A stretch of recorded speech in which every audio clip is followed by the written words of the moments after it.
Enjoying the sunshine. Yes. See if it went. Oh, see if it went. Turning my phone on silent. Yay. Yes. Good plan. All right. Well, hello, everyone. Making sure it is connected. I think we are good. Thank you for showing up to an author hangout. It has been a hot minute since I've done one of these. But I had actually been patiently waiting until your book came out so that I could have you on, because I was like, it would probably be mean of me to ask her to be on in July when she's like trying to finish her book. Yeah, I was in the thick of it in July. Yeah. And I was like, well, I feel like she'll give herself a bit of a breather, and so it's an appropriate time to do it. So anyway, I'm very happy to have you here. Thanks for having me. Yeah, I'm waiting for the comments to show up. There we go. It's always taking so long. Daniela's here. There it is. Okay. StreamYard sometimes takes a while to connect over, so I'm like, people are saying hello. But anyway, and then I asked my friend Melissa to show up. Melissa, you can introduce yourself. How about? She actually, I know, had been reading your books too, so I was like, yay, one of my friends was on listen to me, read my I'm Melissa. I'm Book Bar, and I read Between Wrath and Mercy on Jen's recommendation, and I absolutely loved it and was patiently waiting, not so patiently waiting, next one, and I read it, and I devoured it, and I just can't wait till the next one. I'm like, okay. I know. That's the only problem. Like, yeah. I mean, I'll be honest, like, the biggest sell for my audience is we like to binge books. So when I was like, hey guys, so just the first book is out, but you should still read it so that she's encouraged to write more. Like, that's the thing that's tough, I feel like. Because, yeah, we're in the age of binging books, especially on Kindle Unlimited. And I think we forget that with fantasy books, if you want them to be good, the author can't just spit them out every month. Like, so, you know, like if you want it to be as good as you expect. They're worth the wait, though. Yes. Well, and I know with a lot of authors, they decide to continue a series depending on how successful like the first couple go. And so if it's like no one read it, they're gonna be like, well, I guess I'm not going to keep writing this story. Right. So I know that's a thing that's common. So thank you for not waiting until it was a completed series. I know. I'll get into that in another second anyway. But also I think the other side of that is like, I mean, this was your first book, at least published anyway, unless you have a secret other name we don't know about or something. And so that's kind of a hard expectation, because I could understand an author wanting to be like, oh, well, no one was interested. And it's like, yeah, but you know how hard it is to have one book blow up like that. You know, that's a tough expectation to have, to expect like, oh, I wrote one and no one read it, so I'm not going to write anymore. Like, you wrote one book. It takes, but it's still amazing. But it's parts of you go in the book, and so I can understand being like really disappointed if like no, you know, like, well, why did I even do this? And then, you know, there's money that you put into it and stuff, so it's hard. But yeah, it's it's a weird, like, especially I've noticed like more established authors also, indie authors, at least more established indie authors look at more as like a business, at the business end of things. And so they're like, well, I'm gonna move on to a different idea because this idea just was a flop, kind of thing. Right. There's that aspect of it too.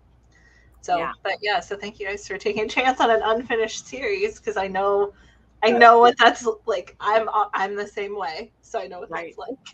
Yeah, we're gonna get into I'm excited, because one of my favorite things about the hangouts is we're gonna talk about your writing, but my favorite romance authors are people who've been reading it for a really long time, and so they know what we all are looking for. And so I like to really get into, you know, what your favorites are too. But yeah, as I was saying, why take a chance? I have been having a lot of bad luck with fantasy romance. I had just been like not getting what I want. I have like 3 authors who do what I want, and like Sarah J. Maas writes 1 book a year. That's not enough to keep me sustained, you know. And also, I've had ups and downs with TikTok, like we all have. But TikTok fantasies being recommended to me had not been living up to what I've been promised, right? but I saw some quotes from your book and I was like, cool, I'll get it. Also didn't realize how big it was, or I might not have grabbed it, but I just started in it and I was like, wow, this is so good. I loved it. I had a great time. So, sometimes TikTok can deliver and sometimes it just frustrates me, but it's win and lose. So yes, Morgan, you're great. So she's here to learn about you. So that'll be great. But okay, we're going to start with, there's 3 questions that I ask every author that I have on Hangout. And then I have some questions that people sent in. And then those of you who are watching, you can throw in questions when we get to that part. And then near the end, maybe the last like 10, 15 minutes, I will put up this spoiler. So the few of us who have gotten through both, we want to ask some questions about what we experienced. So for the most part, though, everyone, this will be like spoiler free for mostly everything. So you'll be safe. You can just get to know Jess with us and not worry about it. So the first question I always ask is, what first got you into writing and what inspired you to actually like push into doing this? So I have always been a big reader, like my entire life. And then kind of like going into college, a few different things happened in swift succession, which was like leaving my hometown that I've never been outside of, and having to do like college reading, which is very different and not fun. And also my whole entire book collection got thrown away from when I was younger. Lots of crying, lots of problems. Oh my God. Like only a few things survived that were like at my grandma's house. And so I just kind of like didn't read for a little while because A, I had no more books. Like B, I was like a poor college kid, and then C, so I couldn't really like buy books that much, and I didn't have a car, and I lived at school, so like it was rough. And I was also kind of just burnt out from college reading. And then got married, had kids, and I was like, man, I have not really read anything in a long time. And I was pregnant with my second kid, and my stepmother was super into the Outlander series. Yes. And we're a fan here. We're a fan here. Oh, I knew that would make you happy. Yes. But she was super into it, and I was like, man, I'll give it a chance. Now, I do have to say, I remember pretty much none of it because I read it, like, just binged it, like, when I was having weird pregnancy insomnia. So it's like a fever dream. Like, like I vaguely remember, like, the key plot points, and then, like, I've watched some of the show kind of thing. And then once I had 2 kids, kind of stopped for a while again. And then last year I got into TikTok and somehow ended up on Book Talk and started reading.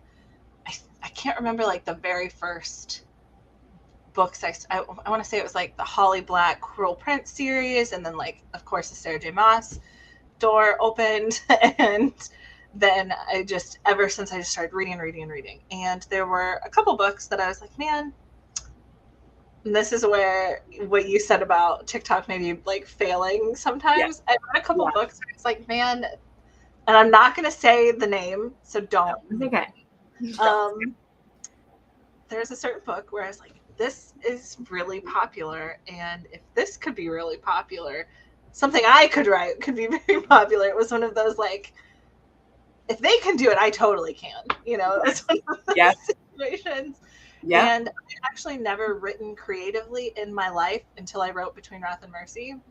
Unless you count a poem I wrote about an alarm clock when I was 11, which I don't. So I just was like, man, I could write something.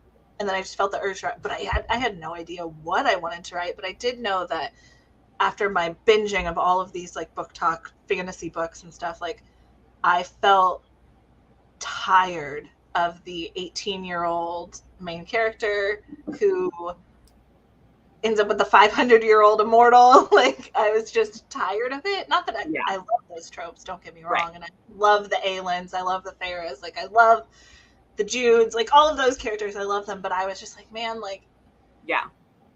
I want somebody a little bit older. And so Yeah. then that just sat in my head for a little while.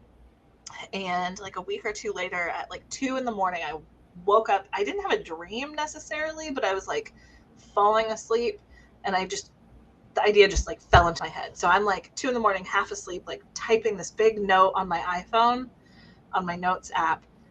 It is unhinged. I posted some clips of it on my Instagram feed. Yes, I saw those.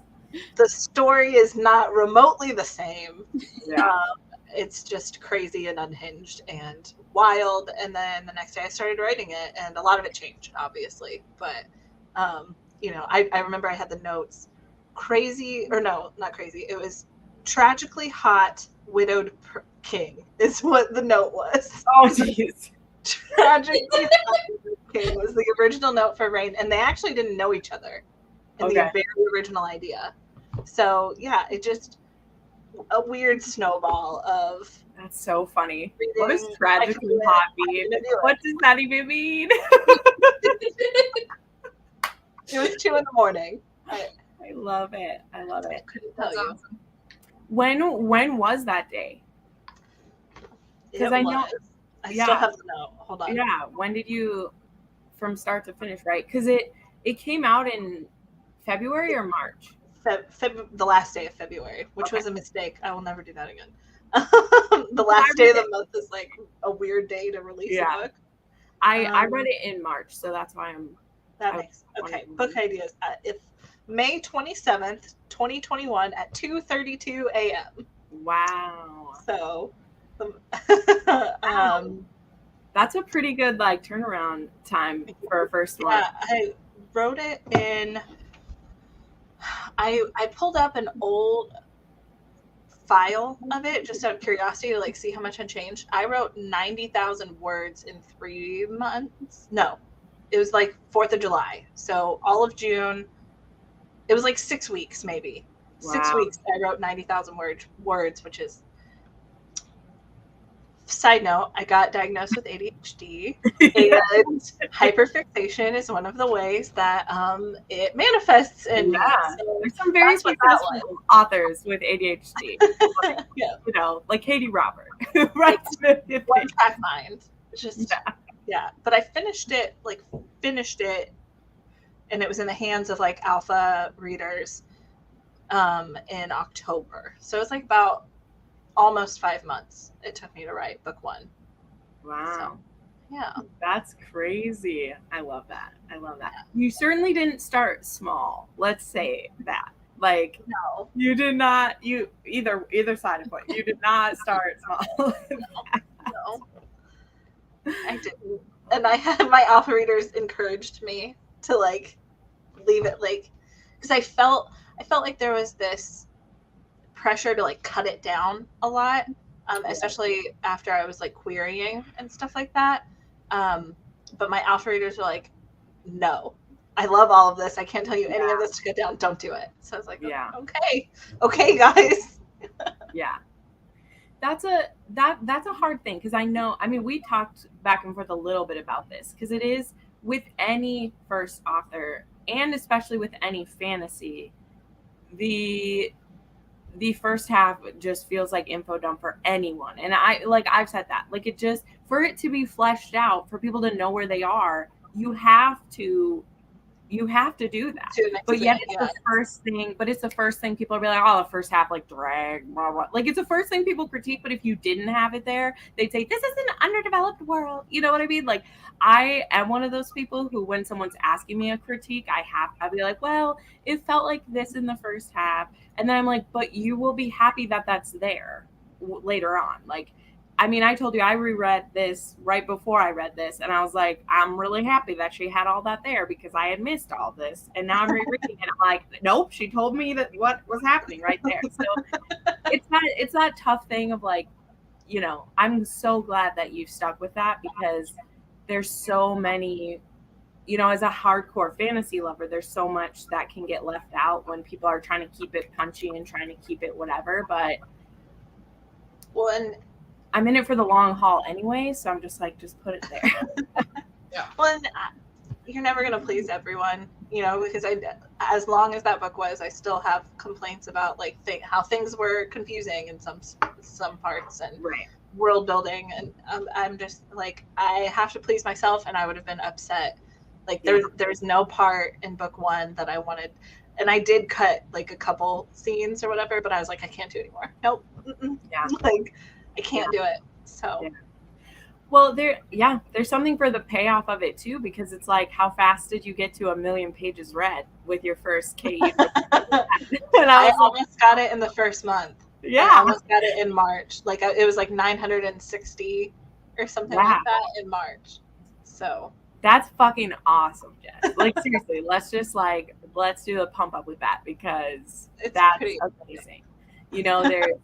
Who was one of them was like, I sold 89 copies and I couldn't believe it, for their first like month of being an author. It's just, it depends. But okay, I gotta get through the rest of the basic questions I have, because we're already spiraling into about this. I'm like, this is dangerous.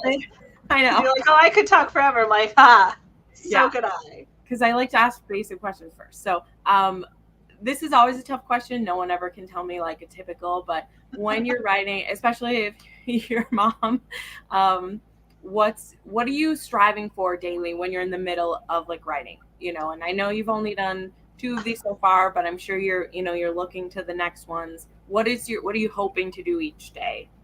What are you looking for? So I'm just trying to like figure out, like I've been on vacation from writing since I finished book 2, and right now I'm just trying to kind of figure out what that typical day is going to look like, because throughout the course of writing both books, my day has been with the 2 kids, like it's been crazy, because with book 1 I had just moved to Virginia from California because my husband is in the military, and with COVID and stuff going on, we weren't able to get my oldest child enrolled in school.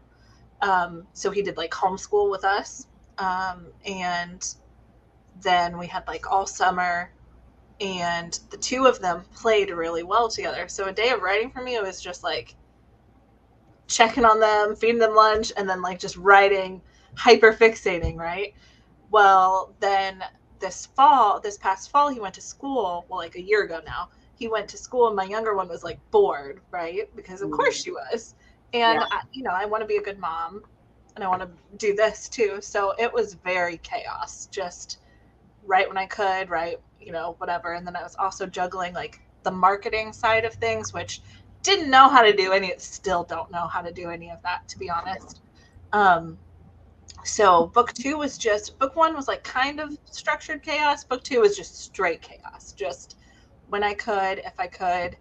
And now next book, my kids, both of them will be in school starting on Tuesday. And so thankfully, because of how well my first 2 books have done, I am like super lucky between my books and my husband's job. Like I'm able to just do this. Yeah. So I'm going to like, ideally, this is the goal, is, put them on the bus, come back and just make little mini goals of how many, words to get per day. And my first thing I'm going to do is outlining. So right now I'm just kind of figuring out what an average day of writing is for me, because there has been no average. So, I'm just hoping to figure out the goals and try to get a certain amount done per day. And sometimes an average day of writing is spending 3 hours researching plumbing or something just weird, like weird little things. Like I'm alpha reading for a friend's book, and I like what did I Google the other day? The usage of the word guy. Like, when did guy become like the etymology of words? Yeah. Edom Online is like my it's a bookmarked page, because it's something that it's like I don't know when that word. So yeah, a lot of it's research. There is no trying to get an average day right now. Right now I don't have one. We'll see how it goes next week. That makes sense. That makes sense. And then the other one I always like to ask too is, oops, it went away again. Sorry. Is like, what comes first for you? As in, like, this time, again, since this is first, like, what came first for you? Based on your little note that you had, apparently. A tragically hot thing. Oh. So I definitely think that I'm a character first author, and I think that's something that I really like about, like, that's something I find very appealing in like Sarah J. Maas books, is like it's very like the plot is important and is good, but like especially more like ACOTAR than the other two series, but they're very character driven and very like, I love a book that makes me like just feel for the characters and just hurt for the characters and get excited for it. Like that's what I love, and that's what I know to write, because that's what I love to read, if that makes sense. But the plot is definitely important, and I think actually I sat there with this series. The main important part was having like a mom in the story, and then that wasn't like the second chance aspect wasn't even something that was an original thing that came first. So I had a plot, like a rough plot, and then I just kind of sat back and I was like, what does she need to go through? Like what?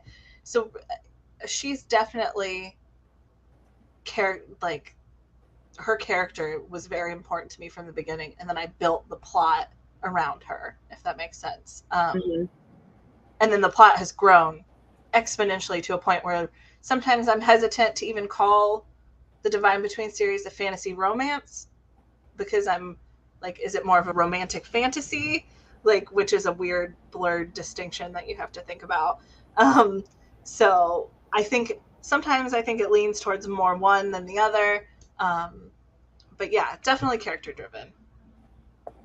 Well, are you going to give people an HEA, Jess? In the whole series? Yes. There's a little note in my very first. I know. I know. I'm hypothetically saying this. Okay. There will be a happily ever after for Emmeline. And that's all I'm gonna say. There you go. That's it.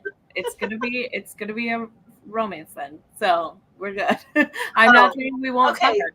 That's what I'm asking. That's what I'm saying. That makes sense. Yeah. When you're asking if it's a romantic fantasy, and like it's a blurred line. It's a blurred line I've gone into many, many hours of discussing with different authors and different videos that I've made, because for me, and these were questions that we had today, so this is great. I'm going to get into some of them, because for me, that's why I was having trouble finding them, is that making sure that the romance still stays important while still having the world be filled out and be fully fleshed out. And I think you hit it on the head. It's like making the characters very like grounded and you feel for them. And I think you made a really wise decision having first person point of view for your characters. I think that helps as readers for us to immediately be like attached to them.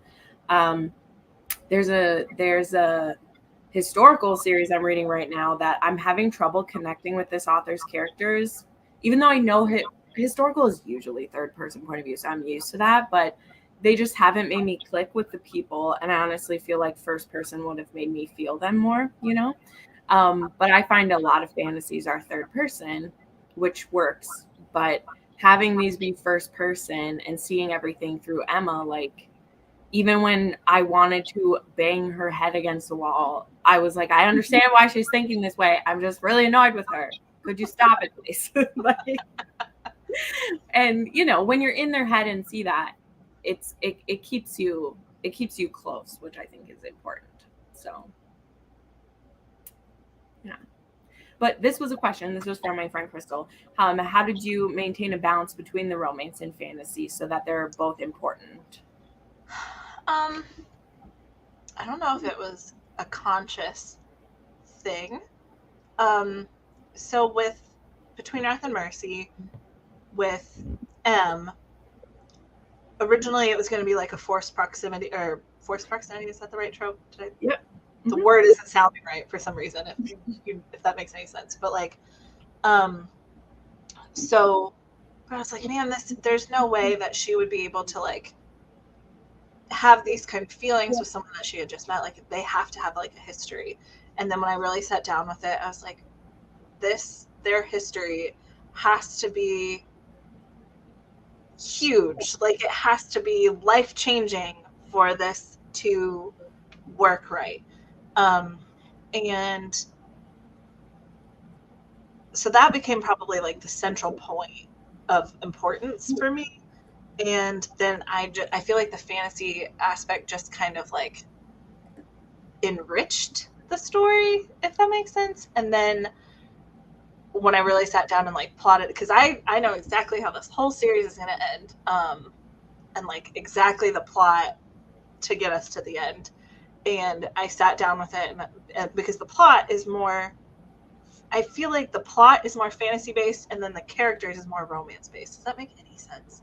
So like when you're weaving them together, they have to fit well together. I'm not answering this question very well because I feel like I didn't really.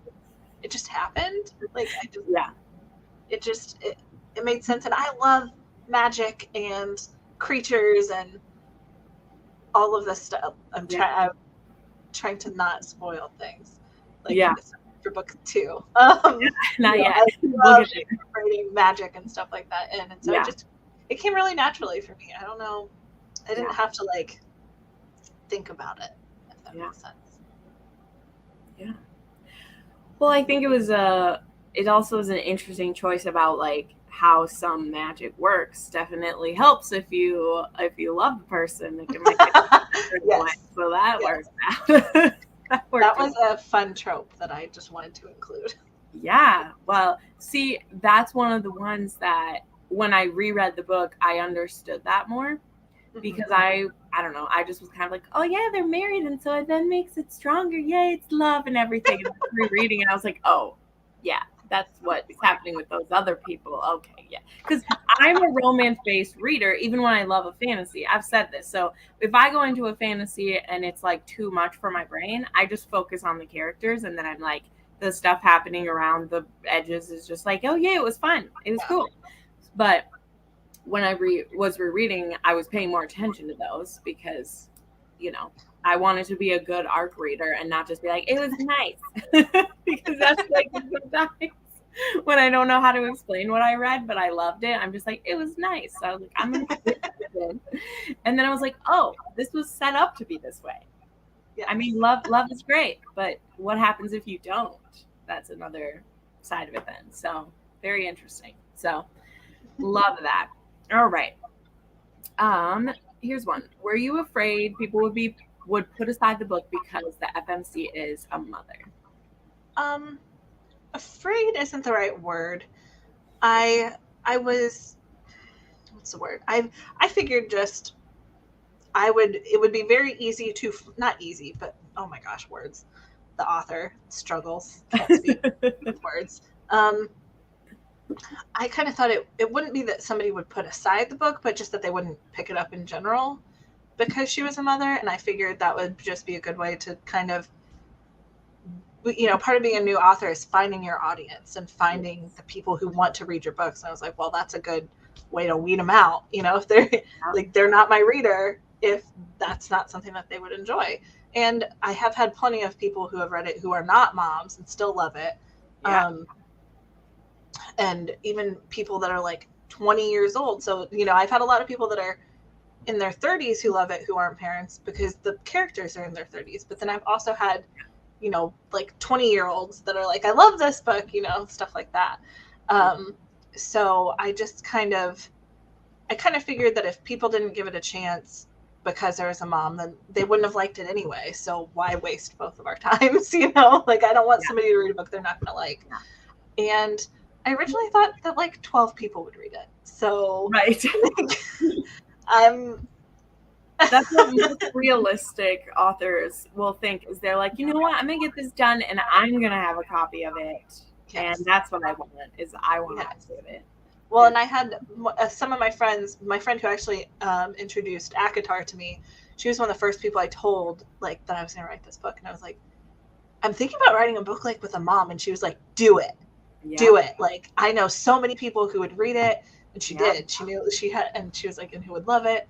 Yeah. When I sent her the first chapter, that was rough, very rough when I sent it to her. And she was like, keep going, like, keep writing this. So Yeah. it was more just kind of like I'll write it for a few people and see where it goes. I mean, it's exactly what Beth is saying. Like, that's also what the selling point on the TikTok was, because it was someone like recommending it. It wasn't just one of the like, here's a hot quote, which those work sometimes, but again, I've been burned by those so many times at that point, where people put the one sexy quote in the whole book on the thing, and then I read it and I'm like, they didn't even have sex in this book, and they put this on there. Not to be that, but someone was recommending it, and they listed things. They're like, this main character is in her 30s and she's plus size and she's a mom and these, and I was like, okay, where is it? Let's go. Those were the, and they were like, and it had smut in it. I was like, yes, I'm coming for it right now, because because that's the other thing is I was like, I'm glad that you chose to have smut right away. Not gonna lie. Because, well, not right away in the book, but in the first book. That's what I mean. Oh, that I didn't make you wait for multiple books. That's what I mean. Because you definitely had to wait within the book. In the book, you have to wait. Yes, in the book you have to wait, but yeah. I tried to be kinder with that in book 2. So right, just make it as torturous as possible. We'll get to it. Anyway. Okay, some of these we've kind of already answered before. Okay, here's one. Are you interested in anything writing outside of this? Romantic. Currently, no, but I'm interested in writing outside of maybe high fantasy romance. In the, I mean, I get, okay, my next series that I have notes for that is begging me to write it right now, and I'm having to tell my brain to stop, is probably going to be more like paranormal romance, technically, because I'm thinking vampires. Yes. Which I think is technically, which I don't really understand why vampires technically make it paranormal rather than like fantasy. I don't know why that's the distinction, but like same vibes as fantasy. Yeah. What? Well, I never understand this either. For me, it's more the fact of like, it's like paranormal when it's kind of more like the urban fantasy or paranormal where it's like modern settings or futuristic settings. I don't know. That's how I divide it when I say it. But if it's a fantasy world with vampires, fae, magic and stuff, to me, that's still fantasy. Yeah. But I'm not the one deciding genres. Like, I'm into it. Like, I like, if it's called paranormal, it's called fantasy. Like, I'm into it.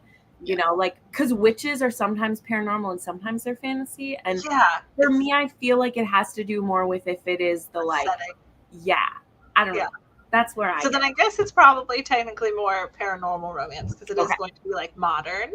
Yeah. But like, I'm still with like the made up stuff and romance. Like that's where I feel safe. Yeah. I feel like maybe one day I could do like contemporary romance, but I don't have any ideas right now, but like if I come up with feel like, you know, we don't need you in that niche. I want you here. This is where I want you. In my personal opinion, this is where I want you, because there's enough people writing the small town romance. This is great. Well, and there's a lot of people writing paranormal with like older characters too, though. Like the what is it called? KF Breen. Mid. Oh, sure. Mid. I can't. It's mid something is the phrase. Midlife. Oh, something midlife. I only read one KF Breen, and I don't know if I'll read more because I didn't like. She's got like a group of a few different authors that like women's fantasy fiction, I think is what it is, where it's like older paranormal romance characters and stuff like that. So there's kind of like a niche on that market as well too. So like, I don't know if I need to branch into that, but I do know this story needs to be told so I can get it out of my brain. Oh man, everybody has thoughts on this. Vampires. Yes. I love that you want to do that. Amara Ray, who I really want to get on the channel too, I'm going to try. Her series, there'll be vampire series connected to her witch series next. And I'm like, I've read the Lifeblood, I think, was the first one. I read that one. I haven't had a chance. Yeah. My TBR is just No, I get it. in shambles since writing book 2. My TBR I just reread Lifeblood. I reread that one for someone, and I was like, "Here, are you planning to write vampires next? Because you have a lot of vampires in the first book." And I like forgot about vampires, and she was like, "Yeah, I actually wanted to do vampires first, and it's going to be really dark," is what she said. And I was like, "Darker than this series." Which the series is dark, but it also has like a little bit of ridiculous, like it has a little bit of funny to it, so it's not dark. Anyway, vampires, I'll never be over them. Like, I'm never over it. The idea originally wasn't vampires, but then I was like, man, wouldn't it be cool if it was vampires? And so it spiraled. I need to message me this real quick. Sorry, my kids are banging at the door, so I'm like, come get your children. Yeah, we have another hour. All right. Yeah. Will there be other stuff connected with this though? Or you want to go right into that, or do you have plan? Or will you feel like a lot of it will be within these 4? With the Divine Between series, I have 4 books. I'm considering like a prequel novella about some characters that we meet at the end of book 2. Okay. Which we can talk about that in like the spoiler section. Yeah. Okay. And they're like, it's not the main character, like it's characters that we meet, so they're like new. I thought about doing that, and if I did, it would just be like a little novella, but I don't know. Right now, I have no other plans to like do a spinoff of the series. I have had requests to write. I don't know how to say it. We'll wait for the spoiler section on that one too, because I don't want to spoil these. So I've had requests for certain stories to be told later, when characters are older, if that helps. Yeah. And I'm like, I don't know if I could. Like, I don't. Right? They would still be babies to you. Yes. Yeah, I've had some weird questions about some characters that are children, and I'm like, please don't ask me that. They're babies. They're like my tiny babies. Stop it. Oh my gosh. So, but yeah, I don't think so.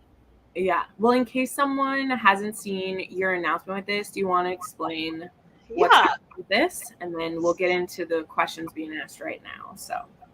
So I do have an audiobook in the works. It's going to be dual narration. So Emma's chapters are read by or not by M.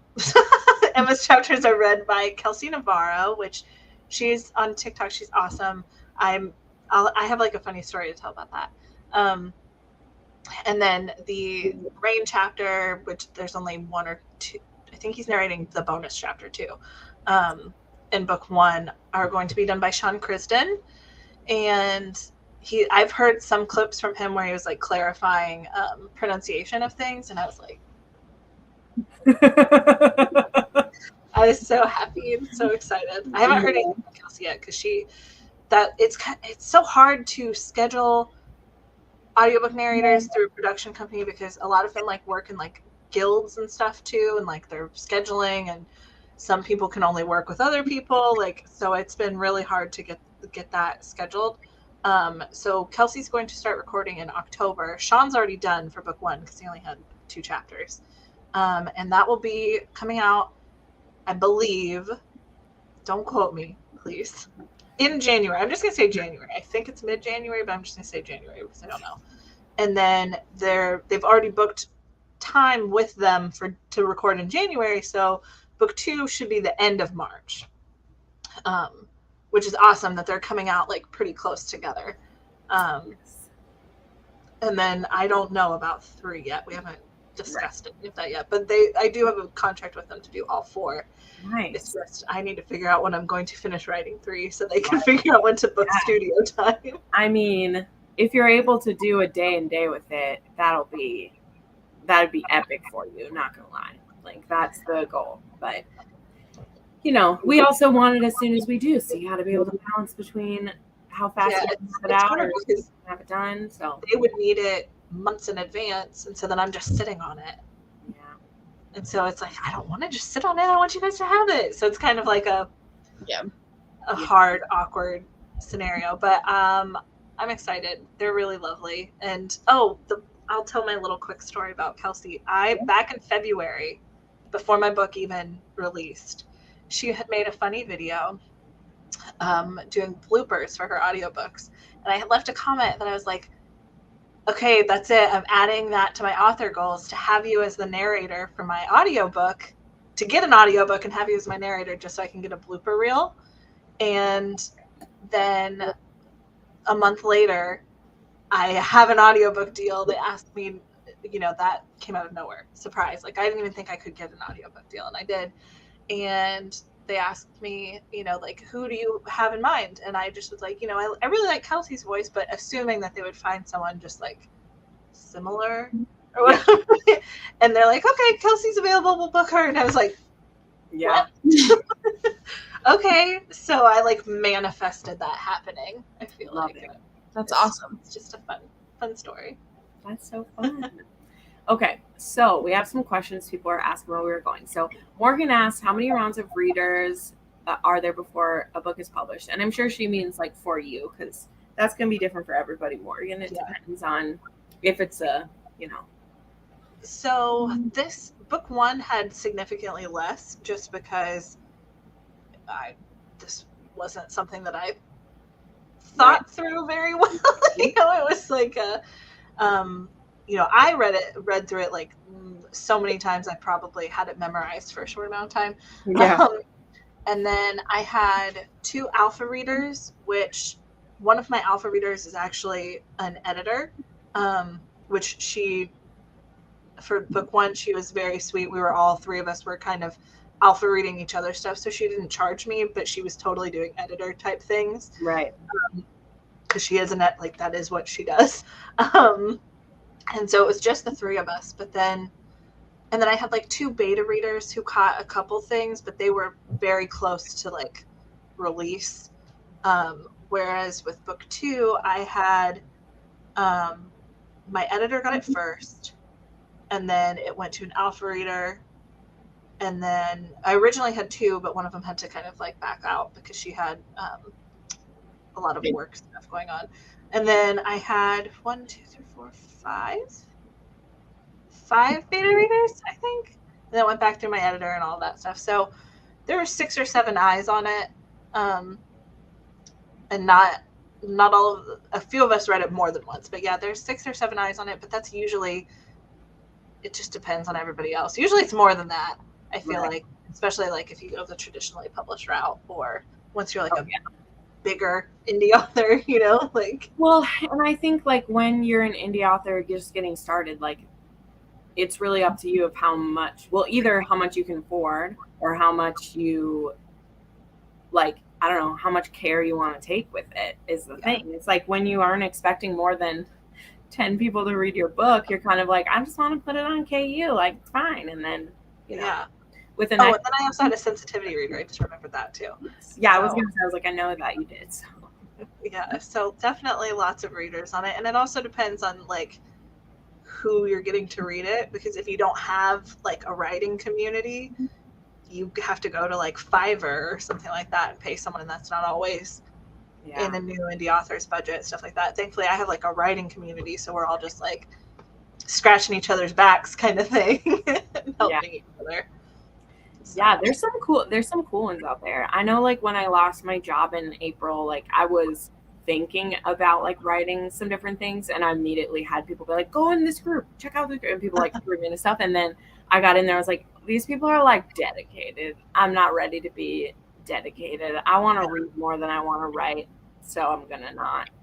Maybe someday still, but I mean, to have the freedom again to literally just read whenever I want, whatever I want, which already that isn't true. Like I have things that I have to read and things but it's still just like nobody's telling me to answer the phone or write emails or anything. So I'm just gonna enjoy that, and maybe I'll get antsy and want to write. But anyway, Melissa, did you have any questions you had saved? I have some more, but you've just been so diligently listening, and I'll talk the whole time. Questions for her, or did you always know it was going to be 4 books? Not always. Once I was towards the end of book 1, that's when, because I knew how book 1 was going to end while I like from the like I knew from the beginning how book 1 was going to end, but I didn't know how the whole series was going to end until I was about 3/4 of the way through book 1, and it all just like came to me, and I knew it was going to be 4 books. And then my beta reader, who is now an alpha reader, she had this ridiculous like theory that she was like, I have this theory or what, how the whole series is going to end, and it was not right at all, but it like made me think something that changed just all of it.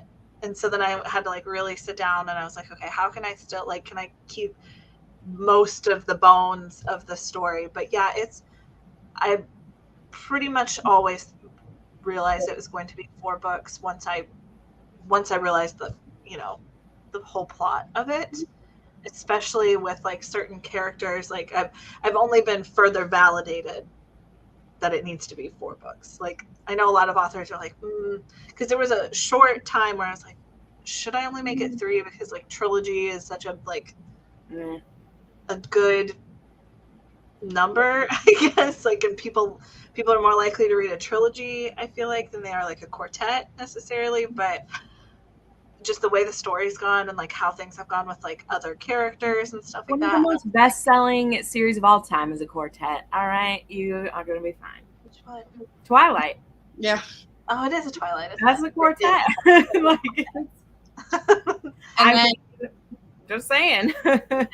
So I'm just further validated the more it's gonna be 4, maybe a novella just for funsies, but like you don't have to read. Right. Like the novella won't. Yeah. It's a prequel. Like it, you know. I think and I think with fantasy, I'm much more usually agreeing with that. I've lately had some bitch sessions with my friends because there's been some indie trilogies that are contemporary that each book is like 200 pages and they make it a trilogy. And like my one side of my brain who has author friends, and I understand them needing to like have new releases coming out to like help them, but as like a reader who supports them, I get really pissy when I'm like, you put 200 pages in each book and I'm supposed to buy each one of these when it should be usually a monetary decision too. Right. To and again, I have a heart for my author friends, so I understand, but I'm like, but it didn't serve your story. If you're going to have to write a trilogy because of monetary reasons, I need you to write me a story that needs to be a trilogy. All you did was have cliffhangers in a book that should be a 3-act. So anyway, but with fantasy, I don't usually feel that way unless I can tell that that's happening too. When it's because an author has so much story they want to tell, I want them to tell it. So I'm like, okay, if I have to wait 4 years for this, I will. Let's go. But anyway, Lizelle asked, and sometimes Lizelle has her caps on, so she's not screaming, but she really wanted us to. I love Lizelle. She's so sweet. She's great. Sent me some of her videos and stuff. She's so great. But she wants to know if you meant to have an FF relationship in the series. Yes, I knew from the very beginning that Lavinia was bisexual. I knew from the very beginning she was bisexual, and I'm not going to talk about Lavinia's endgame, but I knew from the beginning that she was going to end up with a woman by the end of the story. And yeah, I don't really know what else to say to that. I was totally blindsided in a wonderful way. I was like, what? This is not what I was expecting to happen in this book. I was really happy about it, but I was just like, that's not, I thought this was going to be like a different relationship. We can talk more about that in the spoiler section. Yeah. I really want to know what you thinking. No. We're almost there. I think there's only one other one that wasn't, because everyone watching, in about 3 minutes here, I'm going to go to spoilers. Let me just make sure I didn't miss anybody's questions. I do have one more question. Yep, go ahead. How did you come up with like the different names? Like, has it always been like in your mind, like the names for the characters, or was it just did you research? A little bit of both. So for M, originally she was Josephine, because I wanted a name that could be 3 different names. So Josephine, Josie. where the main male character would have called her Joe, and then but then I really didn't like Josie for like the friend title, and so I was like, man, I need another name. And Emmeline just like, I can't remember if I like saw it on the list or if I was just trying to think of other names that had like the 3 breakdowns of names within. That my name has one of those, so I like that. Oh, yeah. Okay, that makes sense. Yeah, I was like, wait, does it? I had to like think. My home, Well, that is fine. Now that I think about it, I didn't. Yeah. Yeah. Everyone calls me Jenny at home. So I know who you, it's like I know who knows me. Like professionally, I'm Jennifer, and on my channel, I'm Jen. But that's similar to me, and I don't know if that, now I'm realizing maybe I did that subconsciously. I love it. Like my close friends call me Jess, like my family calls me Jessie, and then Jessica's like my legal name, you know? But pretty much nobody calls me that. Right. Yeah, you know that it's spam or the doctor when they call. I mean, my doctor doesn't even call me Jennifer, because at my hospital they're like, "What's your preferred nickname?" So they don't even call me Jennifer at the doctor. That's funny. That's funny. Yeah, and then so with Rain, he originally, what was his name? It's awful. It's so bad. Evander is what it was. Oh, I mean, okay, it's not bad, but like it's bad to me because he's like. He's Rain. Like he couldn't be another name. You know what I mean? But I was like not sold on that name, and then I was looking up names that like, because M's name, Emmeline, means work, and I was like, this is fitting. This is fitting. Yes, it's true. Like, because I was like in the thick of her, like, because this is when I kind of changed her name, because originally it was written 3rd person and she had a different name. So I was like 60,000 words into it, and I was like, okay, I don't want it 3rd person, I want it 1st person, and changing her name.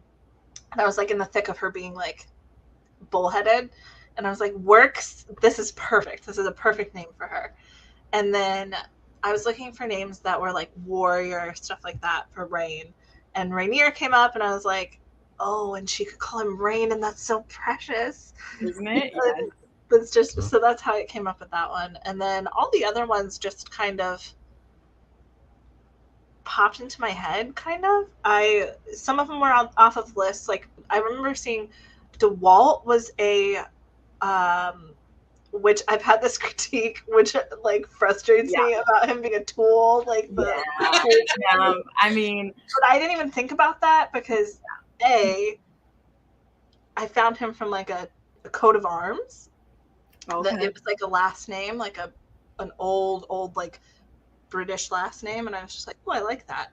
And I went with it, and then I didn't even think about the connotation of like tools.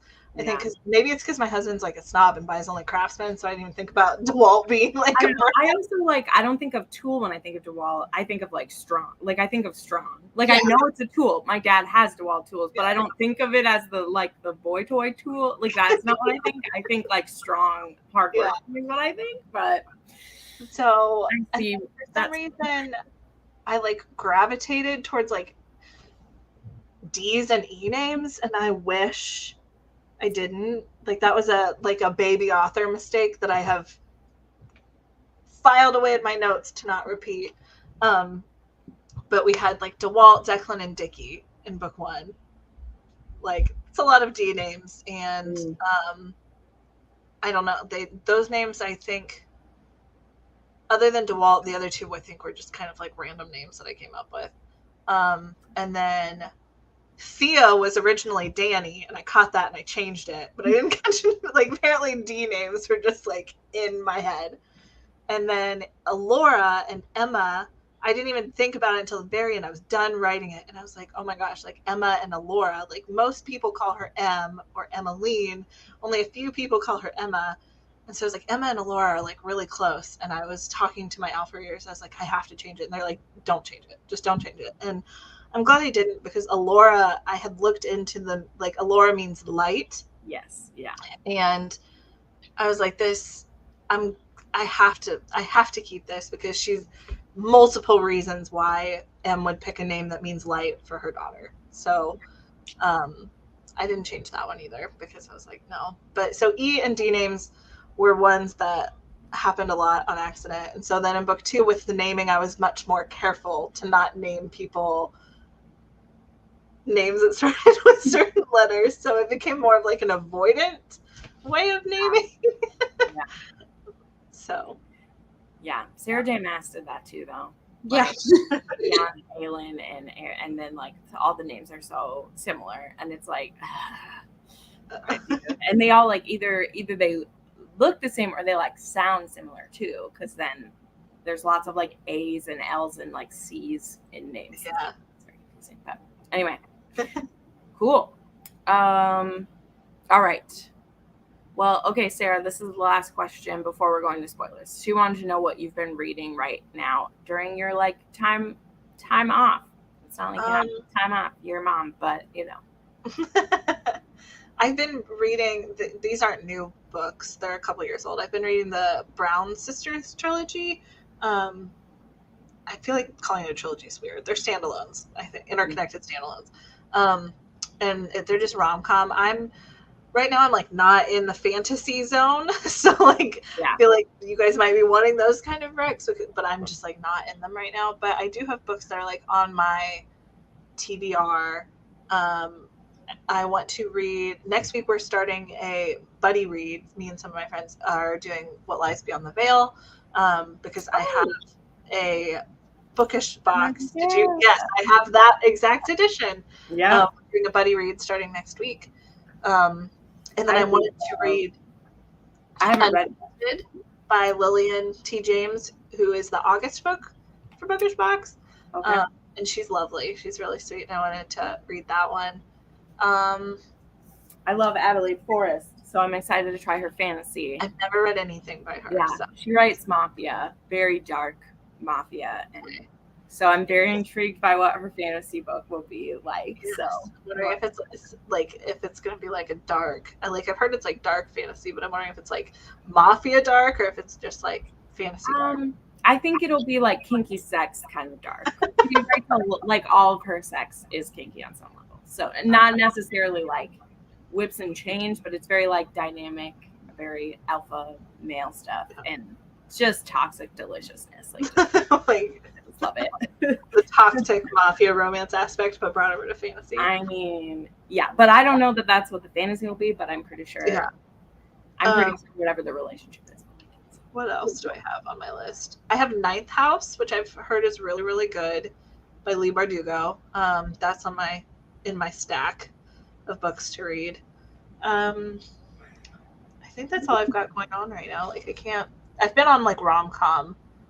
I read some Tessa Bailey, stuff like that. I'll probably dip back into fantasy in a little bit, but I just kind of needed to just like be mindless. Not that these books are mindless books, but like they're so much easier to digest when there's not world building. Like you're just on Earth, so it's easy, you know.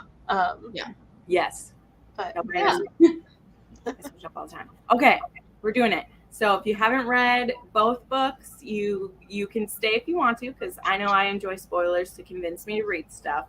But if you don't want to know anything, you are not promised safety anymore. So please, if you don't want, come back and watch it after you do. Both of these books are available on KU. You can scoop them up and plow through 1,200 pages and then come back if you want to. So there you go. But okay, Melissa, Angela's here. Hi, Angela. Sorry. What should we talk about first, Melissa? I don't even know where to start. Right. I want to know what you thought about. Oh yeah. What the surprising? Well, I thought it was gonna be a menage. Like I thought that they were gonna bring someone in that would like help them, like find love again, or they would both love this person. So I didn't expect when he was like, "We're breaking it." It hurts too much. So I was That's a fair. Okay. That's a fair thought. We'll see where it goes. Yeah. Well, because I had no idea, and I was like, I know that she's bisexual, and I feel like if there was a person they were both loving, it could bring them closer together too. Because I love menage, so that's what I wanted. And then I saw where it was going to go, and I was like, oh, well, this will be fun. But that makes sense. But I was like, what could it? Well, because I've had a lot of people that have thought that like they would find love with just each other. Yeah. And I was like, well, it didn't happen for like 10 years, so. Right. Yeah. Right. Yeah, That's what you thought. I thought, like, it was Gosh, going to be another person. Like, they would almost break it, and then there was. Yeah, that's a valid theory. That's a valid theory to have. Or if there was someone that, like, and I know your magic isn't working this way, but I was also like, what if there's someone that both of them could bond with? That's like, they're not bonded to each other, they're bonded to someone else. Okay. And it was like it was like that. But I'm fine with how it's going. I had no idea. So I was just theorizing. And then I was like, oh, he's actually breaking up with her. Okay, that's it. Yeah, it needed. From where I want to go with them in the future. Yeah. In that way. Absolutely. See, Danielle thought too. I wasn't just okay. I was like, wow, what's happening with this? This is exciting. Well, so I also kind of wasn't. That's something that I would have to like research a lot when it comes to like poly relationships and stuff like that. And I didn't feel like I could do it justice and do it properly without like a lot more research than I was currently in the headspace and capable of doing when I was kind of plotting things out. And so I was like, it just makes where the characters are going. It works the best in that way, if that makes sense. Sure. And yeah. I mean, I like the new characters brought in. So yeah. So I think the other question too is, I mean, people know this part because I've talked about it, but like, why all the POVs you added? Why did we go from 1 to 6? Because it was a lot. It is a lot, and I knew that was going to be a polarizing thing. I knew it was like a risk to take because book 1 is like pretty much mostly one POV, and we get the Rain chapter at the end, and so I knew going into it that people were either going to love it or they were going to hate it or they were going to need convincing to feel one way or the other towards it. And so I fell in love with writing Rain's perspective, and I knew I was like, I'm going to have to add him in. And then with we're in the spoiler zone, so I can say these things. I was like trying to think of how to like phrase things. Tell us, we want to know. Yes. So I knew that Alora needed her own POV, so we could I just wanted to like see her feelings about just like all of it, because she's dealt with a lot, and I wanted to have that aspect of her. And then I don't know, I knew Em and Rain are still like 65% of the POVs, and then the others, DeWalt is like the next one who has like 12% of them. I'm weird and I know the percents of them. But because early on, I realized that I can't really stand books or series where the main couple waffle back and forth over and over for whatever reason. Like book 1 to book 2, they were separated, so and their trauma there to add drama. They make the couple go back and forth.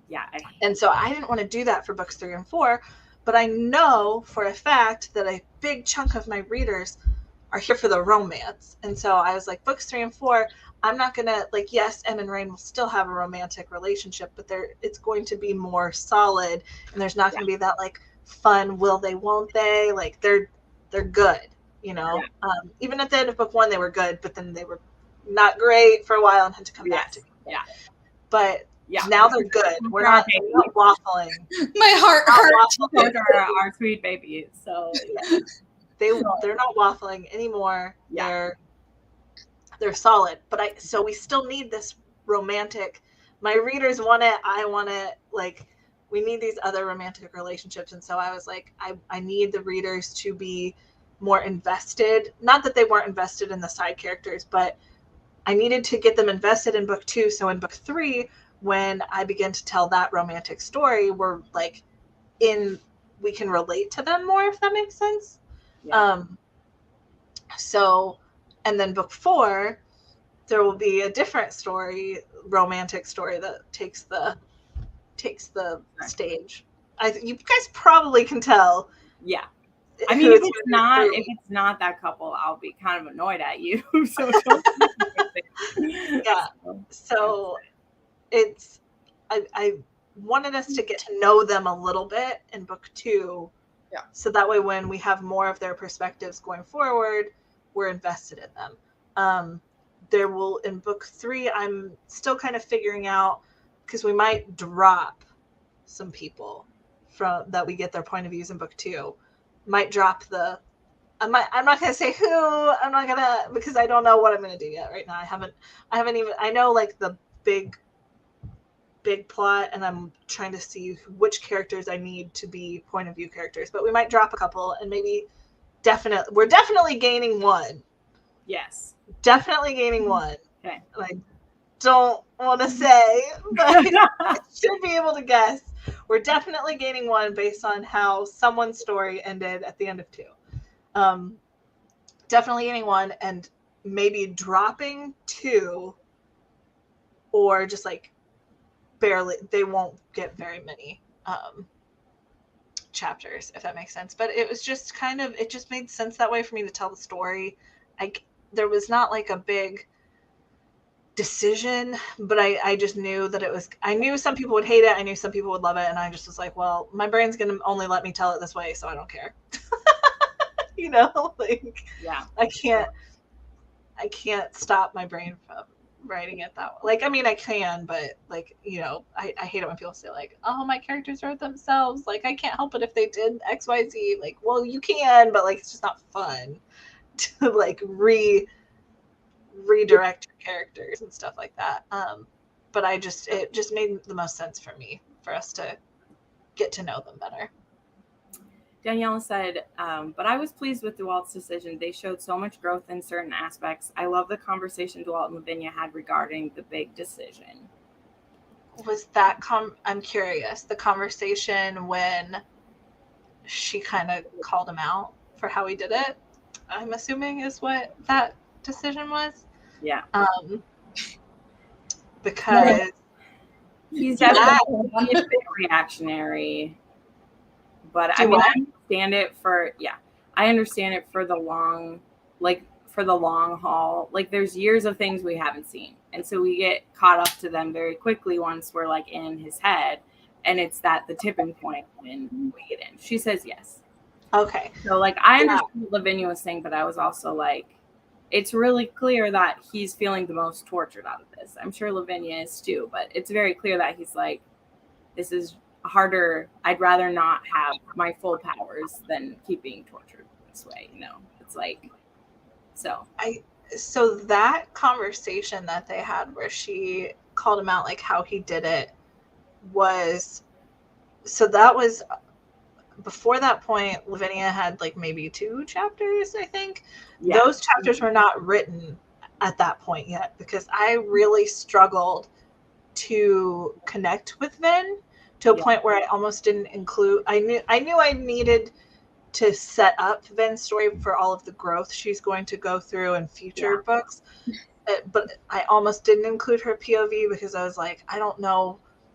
I couldn't find her voice, if that makes sense. Like, Sai's voice was so easy for me to find. Like, he was so easy. Just like this sassy, posh little thing just in my head, living rent free.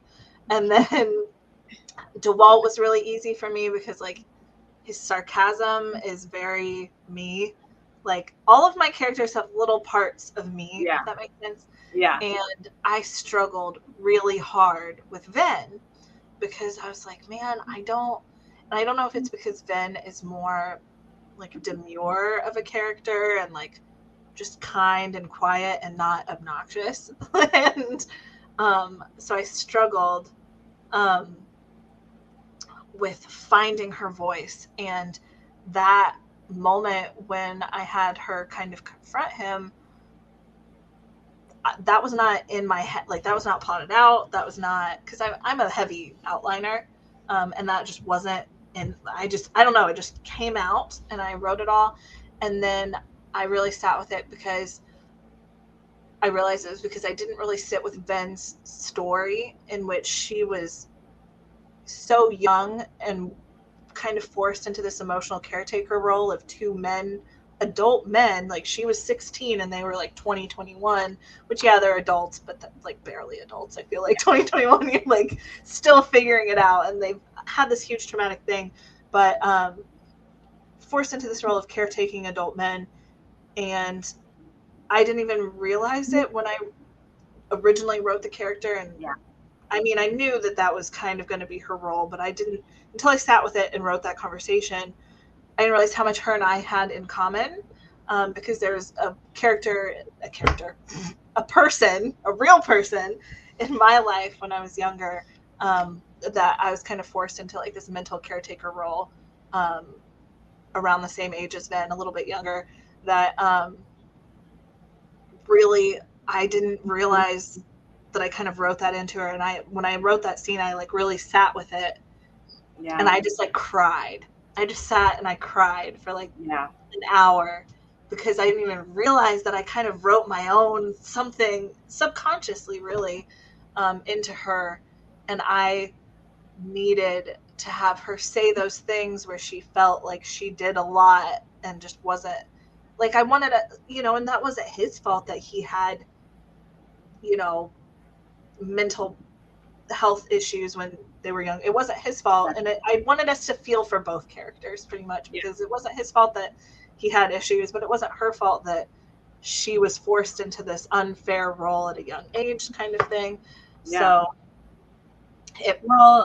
when she feels like he's literally suicidal, and it's like, I can help, I'll help, it's like that. You're gonna have to unpack that someday, and we haven't had to do it because we've been in survival mode, but it's time to. And then him deciding that kind of forced her to come to these realizations and say things she probably should have said a long time ago.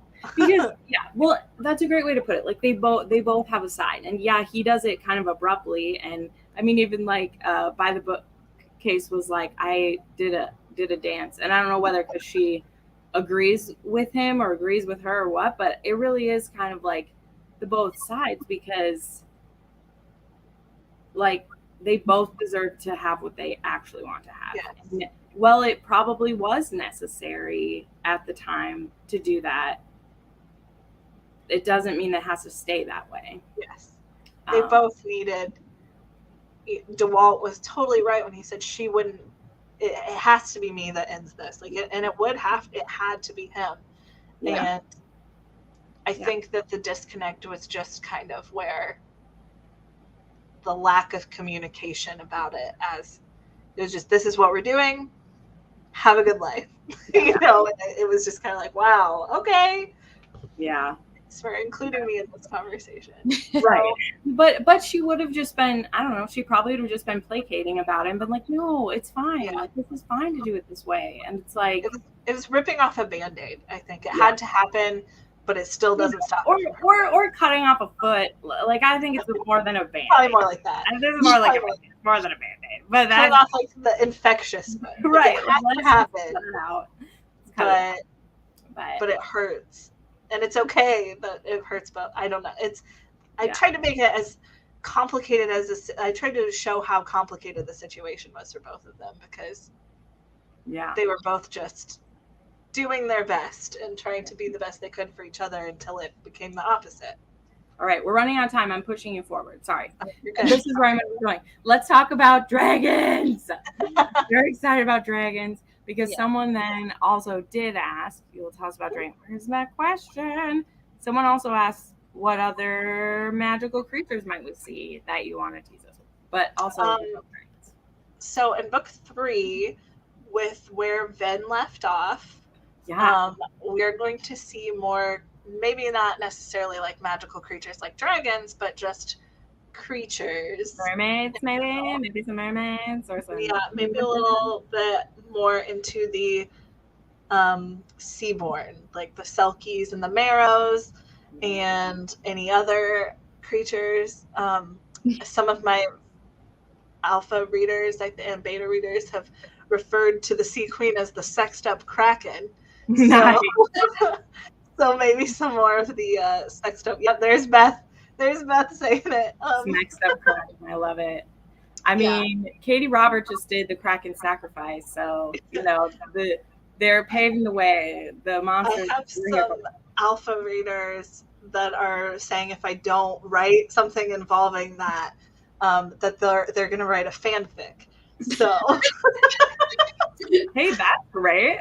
Right, you know fanfic already? Have we checked? That's how you know you made it. Is there Between Wrath and Mercy fanfic yet? Yeah. So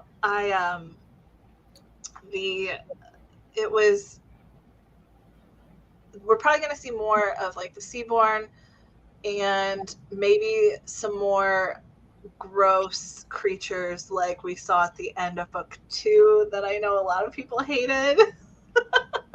That's okay. It still had some scary stuff. Yeah, scary stuff. If the dragons are good, you have to have worse stuff that's bad. Yeah. Because in fantasy, like the dragons are either like the bad guys or they're the good guys. Or they're both sometimes. But they're usually either like good guys or they're bad. And so if they're good, you have to have something that dragons have to fight. Yes. You know what I mean? Either you're fighting the dragons or the dragons have to fight something. That's how. Yep. So you need a big, bad, awful creature. Yes. Right. So we'll probably get some stuff like that. And how did I get the idea to create the dragons? Thank you. So I knew I wanted dragons like way back in book 1. I knew that there was going to be dragons, and I tried to foreshadow it a little bit with the drakes on either side of the doors at the seat of the myriad. And then at the very end of book 1, when Rain is watching, like trying to get to M, and he sees like the big black shadow creatures like stampeding out, those were like, what's the word? What's the opposite of corporeal? I can't think of, like, incorporeal. Yeah, I guess maybe that feels like a weird word. That doesn't. Yeah. Whatever. Anyway, it was just shadow drakes stampeding out. Like that's what those creatures were. Wow. And so when I wrote that, that's what those were. And so I knew that we were going to have it. And I can't remember how I decided that I knew that M was going to make them, but I had to figure out how. And originally I just kind of had her just making them kind of how she did in book 1, where it was kind of like subconscious and they were just going to always be like kind of like shadow drakes. But that's no fun. But that's no fun. Write them. And that's no fun. Yes, I agree. And so then I was like, I don't remember how I came up with it, but I remember thinking like memory. And my editor, I remember I sent an unhinged, like screaming voice memo where I was like, they're going to be made from memory, like screaming. And she was like, that sounds really cool. Like she was like super cool. Tell me how it works. But yeah, so I've always knew I was going to have them, and then I just had to figure out how to make them. And then I kind of sat with the different gods' powers and stuff like that, because to see kind of how that was going to work, because there's a lot of things that we are going to find out about the gods. Yeah, I was like, they're shifty little ones there. I can't remember exactly. It just came to me, and then that was it. I love it. Yeah, lots of dragons. Everyone loves dragons. Yes. Okay. So, I mean, these aren't so much questions. I just have like different scenes to like gush about, because I'd have to say that when I saw like what the trigger warnings were, I was excited. I know that sounds bad, but I was excited when I saw what the trigger warnings were, because one of my favorite things done well is like overcoming trauma with your partner. Of course, I didn't know what level of trauma Rain was going to have to deal with until I was in it, of course.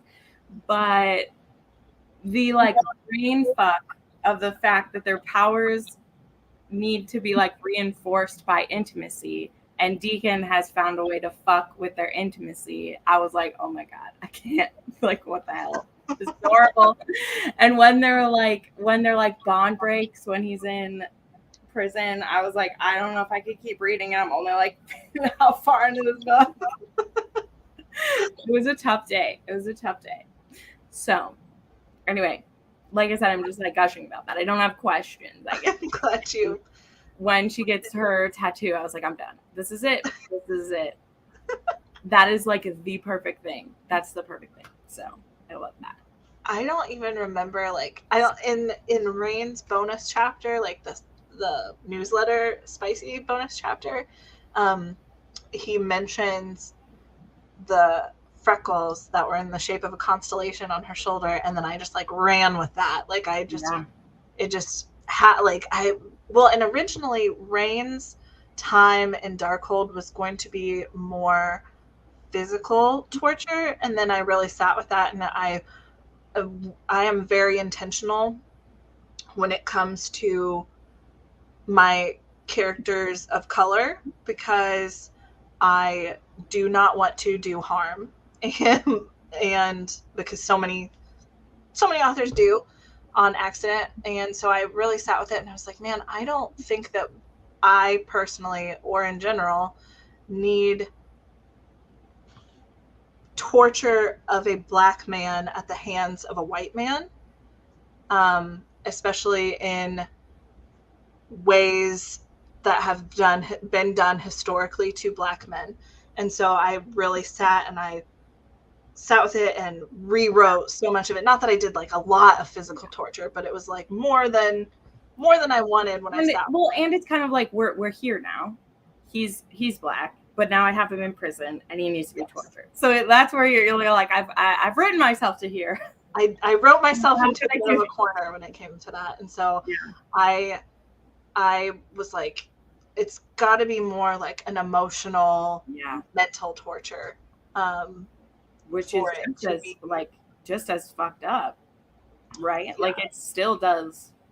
It does the damage that it's supposed to do, you know. So, and then that's also when I scheduled my sensitivity reading, because I was like, I wouldn't have even the reason that I thought to like revisit that at the beginning was because there were some quotes. There is a very popular book series that a new book came out a few months ago, where the main male character was in a very similar situation to where we find Rain at the beginning of book 2.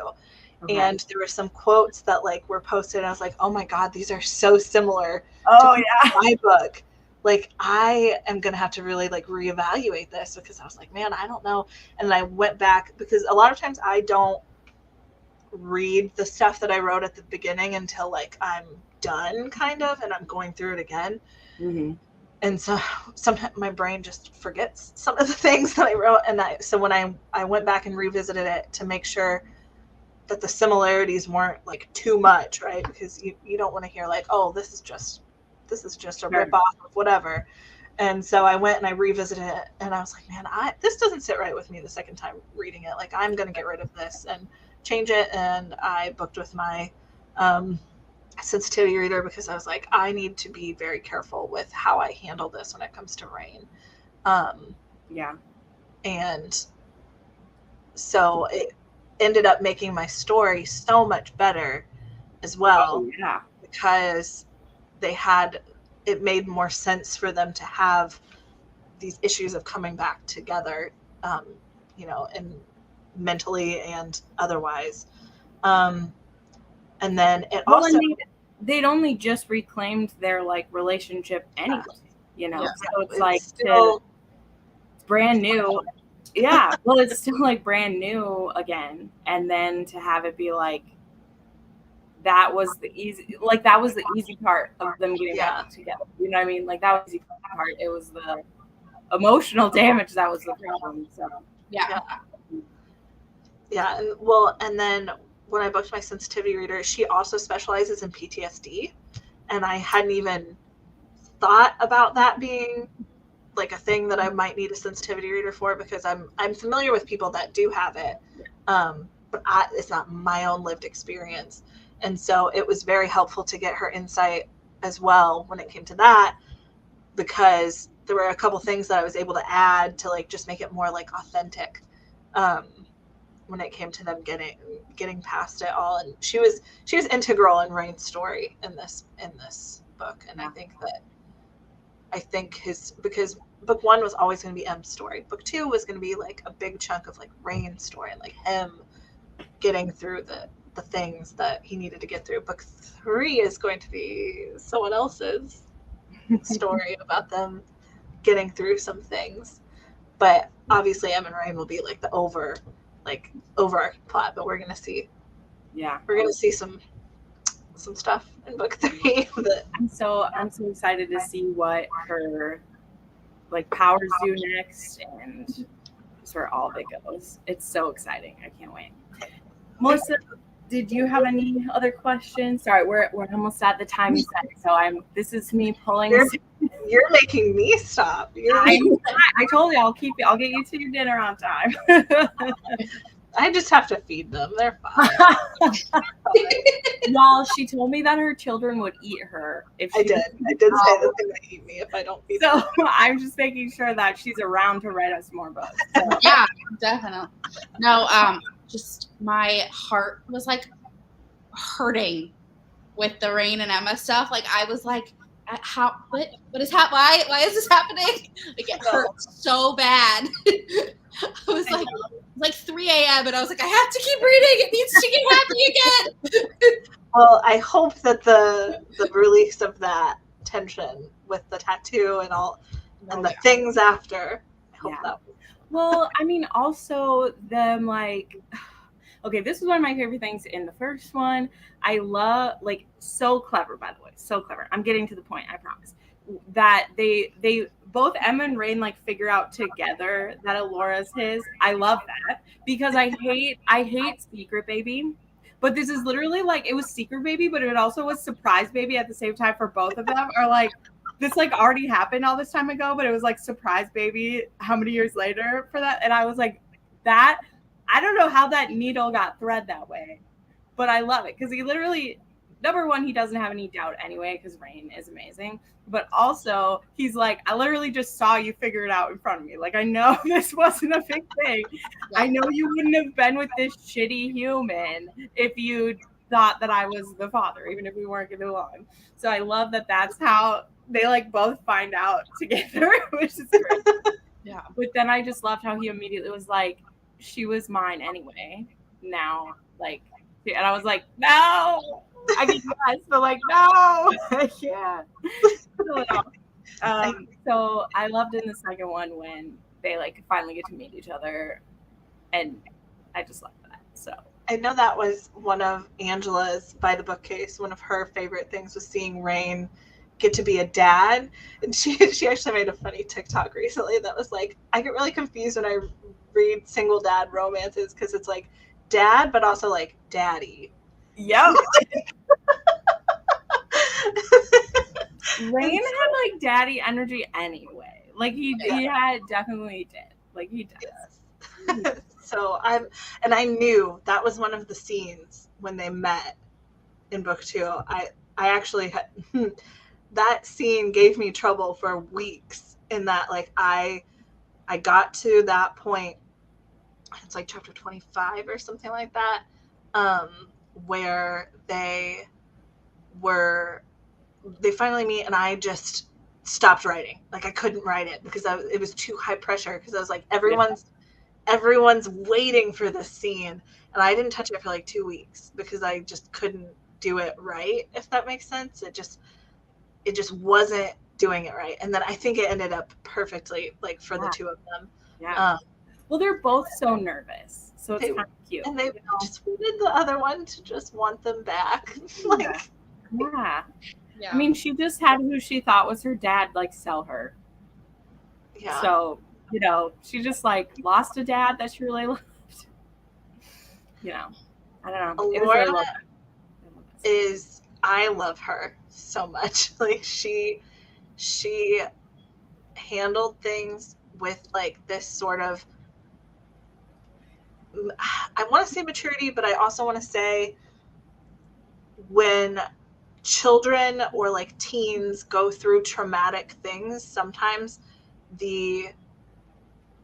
because I wrote a lot of my own experiences into these things, into the story, but sometimes the reaction is like almost too okay, which kind of Rain kind of mentioned something like that to her in one of the scenes where he's like, I don't understand how you're fine. And she's like, what's my option? Like, Yeah.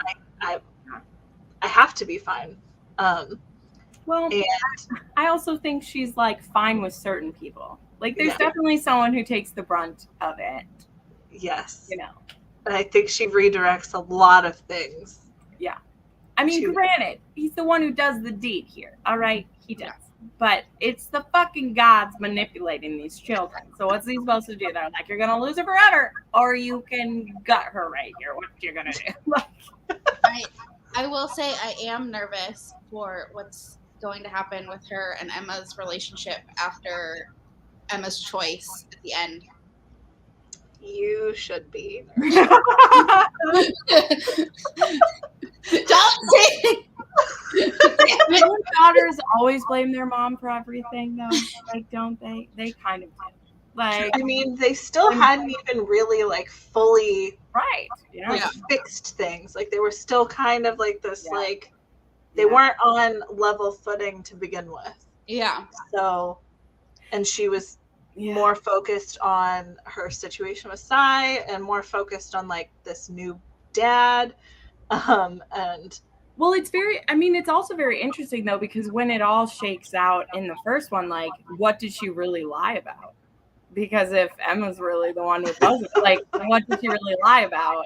Because like, I don't know, and maybe I'm like missing it, but aren't the powers she has because she's from two powerful people, not because am I wrong? Like, am I wrong? You haven't told us yet, or like, isn't it mostly from like she's the child of two powerful people?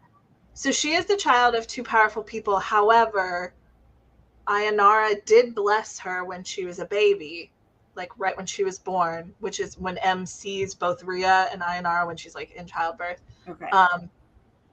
And sometimes that's like the gods can just do whatever the hell they want pretty much and like bless people. Like Hanwen is where like but Ayanara can only bless the people that kind of like are predisposed to Ayanara's gifts, if that makes sense. Okay. I'll explain it more. No, this is a clarification too. Yeah. What? On the reread, this is the stuff I was trying to pay attention to. Yeah. There, like, I have highlighted lots of parts where I was like, yeah, okay. We're gonna get into more of like the gods and how they give their gifts in book 3.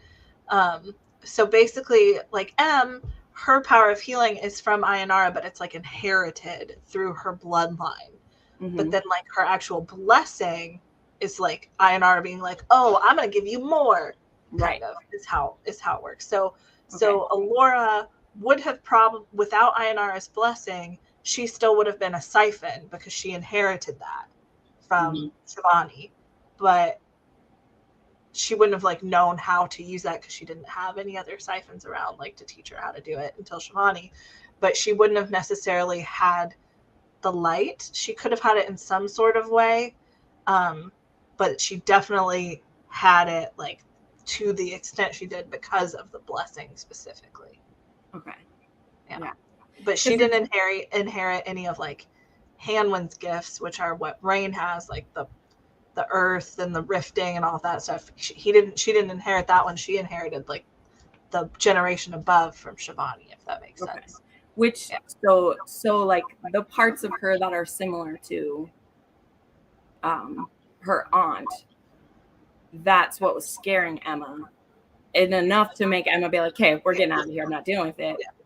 But it's not the same. So technically she wasn't lying. Yeah. Technically. Right. But she still was like withholding what she thought was to be true from her daughter. So and what teenage daughter like doesn't like get annoyed with their mom for choices? Yeah. So yeah. I think that's the part, like, I'm still waiting to love Alora more because I love Emma so much and I'm with her. And I know she loves her daughter, but I just see her giving her mom a hard time all the time. And I'm like, little child, You don't know what's been going on. I wasn't going to call the child a bitch. That's what I was saying. Little child, you don't know what's been going on. Yeah. Well, and that was a struggle because I want her to be likable, but I want her to be a realistic teenager who's kind of been through a lot. And so who's she going to take out her trauma on the most? Like, yes, she was mad at Sai, but like, who makes her feel the safest to have these like big, awful feelings of blame and whatever? It's going to be her mom, because her mom is the only constant, you know, because Faxon's gone. They're not in Brambleton anymore. So M is her constant. And so there's like this level of comfort where she feels safe to have these shitty emotions. Yeah. So it's hard, because as someone who loves M, you know, it's definitely hard to like see her be given a hard time, and it will be hard to see her be given a hard time in the future, but at the same time, like, it's a realistic relationship, so it's rough, but they'll get through it. It just might suck for a little while. Well, this was so much fun. There's 3 questions. These are, what was Em supposed to do? Yes, we know. What was she supposed to do, man? Em was stuck between a rock and a hard place on that one. Maybe divorce her creepy husband sooner. That would have been. And I actually did not always know Alora was going to be a siphon. I actually didn't know she was going to be a siphon until I wrote that she was a siphon. and then I looked back and I was like, man, I set this up, like, something happened in book 1. I can't remember what it was, but like, I accidentally, like, maybe subconsciously, like, set myself up for things. And then I'm like, oh, what if I do that? And then it's like, I already set this up. I already laid it out. Yeah. I already laid it out. Like, it's perfect. Like I was already wanting, like, Shivani and her relationship to kind of, like, change and, you know, Shivani, like, try, kind of. And so that's why they were, like, having these lunches and, like, these meetings and stuff like that. Well, it's a good confirmation. Like, it makes her believe that this is her granddaughter, too. Yeah. You know, so, like, it helps that. So then when I was like, because the final scene where her and her dad, which is makes me happy to say, are against Declan at the very end. I rewrote that a few times because I just did not like how it was happening every single time. And then finally I was like, maybe Alora can kill him. Like, maybe it's Alora that can do it. And then I was like, how? Yeah. And then I was like, oh my God. Yes. And then it was like another unhinged memo to my editor, because like I run like big developmental plot things by her if they change before I write it. And she was like, yes, perfect. Yeah. And then she was like, is that what you planned all along? I was like, no. And so I went back and I was like, but I like really set myself up for this. Oh, I remember the other thing I set myself up for, but I can't say. It's like big overarching huge plot things that I hinted at in book 1. So that's what I was going. Was she gonna have like any powers then, other than the light? Yeah. No, she was just gonna be blessed by Ayanara, and she wasn't gonna have anything else. But no, it totally works. I think that's even more brilliant that it works. Yeah, but it also worked perfectly. And it's funny you mentioned the confirmation thing for Shivani, because, and this brings me back to full circle to Outlander, the beginning of our thing. And I know you'll like this, but I did remember, I'm not going to remember names, so you're going to have to fill these in. Gotcha. But there is a situation, and I don't want to like spoil Outlander for people or whatever, but like, even though they've been out forever. You're okay. Just go. But there's a child who, like, their paternity is in question. Yeah. And I think it was like a birthmark that she was able to say it was one of their on their head. On their head. Their head. Yeah. And so originally I was like, man, I need something I need something that will work. Yeah. They find it by accident one to day. prove it to Shivani, because Shivani's like not gonna let it go. Yeah. Like I knew Shivani would just be like, okay, unless there was something pretty unbelievable. I believe it, but it's unbelievable when you're like, that's a bit convenient, Emma, that your baby is my grandmother. Exactly. And so I was like, I need something, and Outlander came to mind. I was like, I think they did like a birthmark, and then I like Googled, like, is that even possible? Like a weird day of Googling. I was like, is that even possible to do? And apparently inherited birthmarks aren't really much of a thing. Well, it isn't a birthmark. It's a kind of like it's something else. It's not like a birthmark. It's a specific kind of like thing on your skin. It's like a lightening, or it's like a darkening of your skin in a certain is that what it is? In the book anyway. So it's not like a birthmark, but right. So that's just all I remembered. Yeah. So I was like, what can I do? And I don't know if you read like my author's notes at the end or whatever, but my mom and I have this in common. We are third tooth from the back. Yep. My mom still has a baby tooth, just like Rain in this story. And then I had to have mine pulled because it was like sticking into my gum. And my kid has it just in a different spot. And the dentist was like, he might just not have this tooth here either. Once his like adult teeth come in, kind of thing. And I was sitting there. I have a like a spacer right there, and it's one of my weird nervous habits to like mess with it in my mouth. And I'm like sitting there like, messing with it, but I was like nervous, like, what am I gonna do? What am I gonna do? I was like, oh my God, this is what I'm gonna do. Like it just came to me to do it like that. And so, but it's funny that Outlander was somehow in that like thought process. I was like, we've dealt with this before in other books. I need to do it. I love it. Wow. Thank you so much for coming. This was so much fun. I will go back and watch this when I'm excited for the third one, and it was great. But thank you everyone for joining. Yeah, it was so exciting. I love it. But thank you everyone for watching. Yeah, Jess has a TikTok and an Instagram and a website. I have her stuff linked below, so definitely check her out. And if you haven't read these books yet, I hope you didn't sit through the spoilers, but if you did, you should be convinced to go and read these books now. So thank you so much, Jess. Thank you. Bye. Let me